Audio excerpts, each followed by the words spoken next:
아주 먼 옛날 산 좋고 물 맑은 어느 조용한 시골 마을에 금슬 좋기로 소문난 부부가 살고 있었더랍니다. 남편 되는 이는 이선비라 불렸는데 어려서부터 총명하여 글 읽기를 즐겨했고 그 학문이 깊어 마을 사람들뿐만 아니라 인근 고을에서도 칭찬이 자자했지요. 그의 아내 박씨 부인은 마음씨가 곱고 손끝이 야무져 살림을 잘 꾸려나갔습니다. 두 사람은 서로를 아끼고 존중하며 행복하게 살았지만 한 가지 큰 걱정거리가 있었으니 바로 슬아의 자식이 없다는 것이었습니다. 혼례를 올린 지 여러 해가 지나도록 아이 소식이 없자 부부는 애가 탔습니다. 좋다는 약이란 약은 다 구해 먹어보고 이름난 의원들을 찾아다녔으며 지극정성으로 산신께 빌기도 했지만 어찌 된 일인지 아이는 좀처럼 생기지 않았습니다. 이선비는 대를 이어야 한다는 생각과 아내에게 자식을 안겨주지 못하는 미안함에 늘 마음 한구석이 무거웠고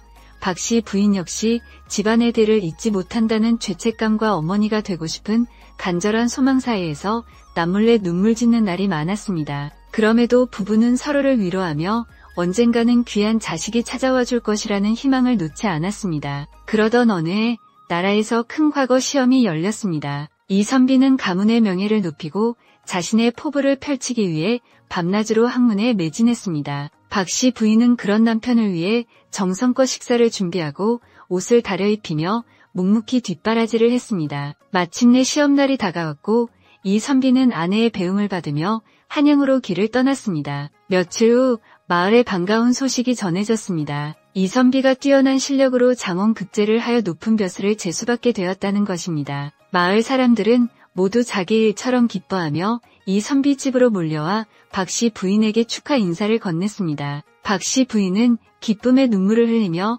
남편의 노력이 결실을 본 것에 감사했습니다. 하지만 기쁨도 잠시, 이선비는 임지로 떠나야 했고 부부는 또다시 긴 이별을 맞이하게 되었습니다. 이선비는 먼 길을 떠나기 전 아내의 손을 잡고 말했습니다. 부인, 내가 없는 동안 집안을 잘 부탁하오.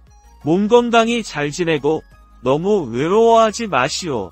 내가 공부를 마치고 금방 돌아올 것이니 그때까지 꿋꿋하게 기다려주시오. 서방님, 아무 걱정 마시고 소신껏 나란 일을 돌보십시오. 저는 여기서 서방님께서 무사히 돌아오시기만을 기다리고 있겠습니다. 부디 옥체 보존하시고 때때로 소식 전해주십시오. 이선비는 아쉬운 발걸음을 옮겨 임지로 떠났습니다. 넓은 집에 홀로 남겨진 박씨 부인의 외로움은 날이 갈수록 깊어져만 갔습니다. 처음에는 남편의 성공을 기뻐하며 집안을 단정히 꾸리고 바느질이며 길쌈으로 소일했지만 시간이 흐를수록 텅 빈 집안의 적막함은 견디기 힘들었습니다. 남편에게서 오는 서신만이 유일한 위안이었으나 그마저도 자주 오지는 않았습니다. 마을 사람들과 어울리며 외로움을 달래보려 했지만 마음 한구석의 허전함은 채워지지 않았습니다. 그 집에는 돌쇠라는 이름의 젊은 머슴이 있었습니다. 돌쇠는 힘이 세고 우직했지만 생각이 깊지 못하고 술을 좋아하는 것이 흠이었습니다. 박씨 부인은 홀로 남겨진 후 집안의 굳은 일이나 힘쓰는 일을 돌쇠에게 자주 맡겼습니다. 그러다 보니 자연스레 마주치는 시간이 많아졌고 박씨 부인은 자신도 모르게 외로운 마음을 돌쇠에게 조금씩 의지하게 되었습니다. 돌쇠 역시 젊은 안주인의 처지를 안타깝게 여기며 묵묵히 곁을 지켰습니다. 그러던 어느 비 오는 여름밤이었습니다. 천둥 번개가 치고 세찬 비바람이 몰아치는 밤 박씨 부인은 홀로 방에 앉아 깊어가는 외로움과 두려움의 몸서리를 치고 있었습니다. 그날따라 돌쇠는 마을 잔치에서 얻어 마신 술에 잔뜩 취해 있었습니다. 비를 피해 처마 밑으로 들어온 돌쇠는 등잔불 아래 외롭게 앉아있는 박씨 부인의 그림자를 보았습니다. 술기운 때문이었을까요? 아니면 그동안 쌓여왔던 연민의 감정 때문이었을까요? 돌쇠는 자기도 모르게 이성을 잃고 문을 열고 들어섰습니다. 박씨 부인은 깜짝 놀랐지만 순간적인 외로움과 사람의 온기에 대한 그리움이 이성을 마비시켰던 것일까요? 그날 밤 두 사람은 넘어서는 안 될 선을 넘고 말았습니다. 다음 날 아침 정신을 차린 박씨 부인은 지난밤의 일을 떠올리며 깊은 후회와 죄책감에 몸을 떨었습니다. 돌쇠 역시 자신의 어리석은 행동을 깨닫고 땅바닥에 엎드려 용서를 빌었습니다. 마님, 죄송합니다. 소인이 죽을 죄를 지었습니다. 어젯밤 술에 너무 취해 제정신이 아니었습니다. 마님을 제 색시로 착각하는 큰 실수를 저질렀습니다. 제발 소인을 벌하여 주십시오. 박씨 부인은 아무 말도 할 수 없었다. 박씨 부인은 돌쇠를 참아 벌할 수도 내쫓을 수도 없었습니다. 자신의 외로움이 빌미가 되었다는 생각 때문이었습니다. 그저 지난밤의 일을 비밀에 붙이고 다시는 이런 일이 없도록 서로 조심하자고 다짐할 뿐이었습니다. 하지만 운명의 장난이었을까요? 얼마 지나지 않아 박씨 부인은 자신의 몸에 변화가 생겼음을 알게 되었습니다. 그토록 기다리고 기다리던 아이를 가지게 된 것입니다. 하지만 기쁨보다는 두려움과 혼란이 앞섰습니다. 아이의 아버지가 누구인지 명확했기 때문입니다. 박씨 부인은 밤낮으로 괴로워하며 어찌할 바를 몰랐습니다. 시간은 흘러 이선비가 잠시 휴가를 얻어 집으로 돌아오게 되었습니다. 박씨 부인은 만감이 교차하는 마음으로 남편을 맞이했습니다. 이선비는 오랜만에 돌아온 집에서 아내의 배가 불러있는 것을 보고 깜짝 놀라 물었습니다. 부인, 이게 어찌된 일이오? 아마 그니까 혹시... 박씨 부인은 차마 진실을 말할 수 없어 눈물을 글썽이며 어렵게 입을 열었습니다. 서방님, 하늘이 저희의 정성을 가엾게 여기셨는지 드디어 회임을 하였습니다. 이선비는 그 말을 듣자 세상을 다 얻은 듯 기뻐했습니다. 그동안의 마음고생이 눈 녹듯 사라지는 듯 했습니다. 그는 아내의 손을 부여잡고 감격의 눈물을 흘렸습니다. 아, 부인. 정말 고생 많았소. 이 얼마나 기다리고 기다리던 소식이오. 하늘이 무심치 않으셨구려. 이제 우리에게도 자식이 생기는구나. 이선비는 아내가 아이를 가졌다는 사실에 너무나 기쁜 나머지 다른 어떤 의심도 하지 않았습니다. 그저 오랜 기다림 끝에 찾아온 축복이라 여기며 아내를 극진히 보살폈습니다. 좋은 음식을 구해다 먹이고 힘든 일은 일절 못하게 하며 밤낮으로 아내 곁을 지켰습니다. 박씨 부인은 그런 남편의 모습에 더욱 죄책감을 느끼며 속으로 눈물을 삼켰습니다. 10달 후 박씨 부인은 건강한 사내 아이를 순산했습니다. 이선비는 아이를 품에 안고 감격에 겨워 어쩔 줄 몰라 했습니다. 그는 아이에게 명수라는 이름을 지어주고 온 마음을 다해 아이를 사랑했습니다. 명수는 무럭무럭 자라났습니다. 영특하고 밝은 아이였지만 자라면서 점점 이선비와는 다른 외모가 드러나기 시작했습니다. 이목구비나 체격이 이선비보다는 어딘가 모르게 돌쇠를 더 닮아갔던 것입니다. 처음에는 대수롭지 않게 여겼던 이선비도 시간이 지날수록 마음속에 의심의 씨앗이 자라나는 것을 느꼈습니다. 어찌하여 아이가 나를 하나도 닮지 않았는가? 혹시 내가 모르는 다른 일이 있었던 것은 아닐까? 의심은 꼬리에 꼬리를 물고 커져갔습니다. 이선비는 괴로웠지만 차마 아내에게 직접 물어볼 수는 없었습니다. 그는 남몰래 믿을 만한 아랫사람을 시켜 뒷조사를 시작했습니다. 그리고 얼마 지나지 않아 충격적인 사실을 알게 되었습니다. 자신이 집을 비운 사이 아내와 머슴 돌쇠 사이에 부적절한 관계가 있었고 명수가 자신의 친아들이 아닐 수도 있다는 정황을 파악하게 된 것입니다. 하늘이 무너지는 듯한 배신감과 분노가 치밀어 올랐습니다.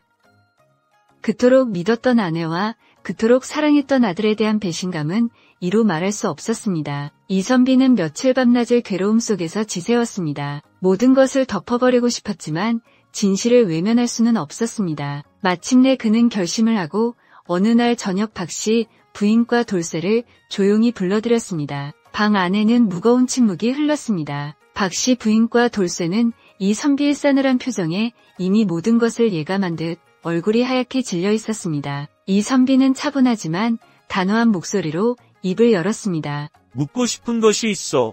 내가 집을 비운 사이 두 사람 사이에 무슨 일이 있었는지 솔직하게 말해주시오. 그리고 명수는 정녕 나의 아이가 맞는 것이오? 그 말이 떨어지자마자 돌쇠는 넙죽 엎드려 머리를 조아렸습니다. 나으리, 죽을 죄를 지었습니다. 소인이 그날 밤술에 너무 취해 큰 잘못을 저질렀습니다. 마님께서 외로워 보이시는 모습에 잠시 이성을 잃고 흑흑흑 소인을 죽여주십시오. 하지만 마님께서는 아무 잘못이 없으십니다. 모든 것은 소인의 잘못입니다. 박씨 부인 역시 눈물을 쏟으며 고개를 숙였습니다. 서방님, 드릴 말씀이 없습니다. 서방님께서 멀리 계신 동안 너무나 외롭고 힘든 마음에 그만 돌이킬 수 없는 잘못을 저지르고 말았습니다. 명수는 서방님의 아이가 아닙니다. 저를 저를 내치셔도 아무 할 말이 없습니다. 아내와 머슴의 고백을 들은 이선비는 얼굴이 흑빛으로 변했습니다. 그는 주먹을 꽉 쥐었지만 차마 소리를 지르거나 화를 내지는 않았습니다. 깊은 침묵이 방 안을 감돌았습니다. 박씨 부인과 돌쇠는 이제 모든 것이 끝났다고 생각하며 이선비의 처분만을 기다리고 있었습니다. 당연히 노발대발하며 자신들을 내쫓거나 엄벌에 처할 것이라고 예상했습니다. 하지만 이선비는 아무 말도 하지 않았습니다. 그는 한참 동안 눈을 감고 깊은 생각에 잠겼습니다. 배신감과 분노, 아들에 대한 사랑, 아내에 대한 연민, 그리고 가문의 체면 등 복잡한 감정들이 그의 마음속에서 소용돌이쳤습니다. 그렇게 얼마나 시간이 흘렀을까요? 이선비는 천천히 눈을 뜨고 두 사람을 바라보았습니다. 그의 눈에는 분노 대신 깊은 슬픔과 고뇌가 어려 있었습니다. 그 후로 사흘 밤낮 동안 이선비는 식음을 전폐하고 방 안에 틀어박혀 고민했습니다. 아내를 내치고 돌쇠를 벌하는 것이 마땅했지만 그렇게 되면 그동안 애지중지 키워온 명수는 어찌 되는 것이며 가문의 명예는 또 어찌 될 것인가. 무엇보다 명수에 대한 그의 사랑은 이미 너무나 깊어져 있었습니다. 피가 섞이지 않았다는 사실을 알게 되었지만 그동안 함께 웃고 울었던 시간들, 아이의 해맑은 미소와 재롱을 떠올리면 차마 아이를 버릴 수가 없었습니다. 사흘째 되는 날 아침, 이선비는 마침내 결정을 내리고 두 사람을 다시 불렀습니다. 박씨 부인과 돌쇠는 초죽음이 된 얼굴로 그의 앞에 섰습니다. 이선비는 담담한 목소리로 말했습니다. 두 사람의 잘못은 용서받기 어려운 큰 죄여. 마땅히 벌을 받아야 하지만 내가 그대들을 벌하지 않겠소. 예상치 못한 말에 박씨 부인과 돌쇠는 고개를 들고 놀란 눈으로 이선비를 바라보았습니다. 돌쇠, 너는 오늘부로 이 집을 떠나 멀리 다른 곳으로 가서 살도록 하라.